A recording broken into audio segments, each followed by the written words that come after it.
asosiysi bo'kib qolmagan. Haqiqatda dirkillab turibdi. Mantiqasxonamizni birinchi listida manti pishiramiz, ikkinchi listida chuchvara pishiramiz qarindoshlar. Birinchi bo'lib albatta mantiqasxonamizni listlarini yog'lab olamiz qarindoshlar. 1 2 3 4 5 ana. Manti yonma-yon turganda bir-biriga yopishmasligi uchun mantini ustidan ham yog'lab yuboriladi. Ana, bay rosa zo'r pishadi deya olasizlar. Ana endi chuchvara. Qarindoshlar, mantiqasxonda pishgan chuchvara ezilmasdan dirkillab chiqadi, juda zo'r bo'ladi. Va albatta chuchvaralarimiz ustidan ham yana bir bor yog'lab olamiz. Mantiqasxon tegini qo'yib olamiz. Suvning ustidan mana shunaqangi bulyon solamiz qarindoshlar. Suvimiz qaynab chiqdi qarindoshlar. Bay. Buni qaynashini qaranglar. Qasxonimizni qo'yamiz. Opa. Va 40 minutdan keyin ochamiz qarindoshlar. Yopamiz.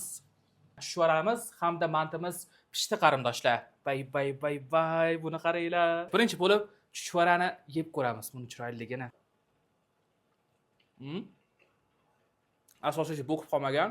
Haqiqatda dirkillab turibdi. Chuchvara sirli mana bunaqa sos bilan chiqishar ekan. Endigi navbat mantiga qarindoshlar. Har doim aytaman, mazasidan to'laqonli his qilish uchun bitta butunlay yeyish kerak deb buni. Va mana. Bitta sharti bor.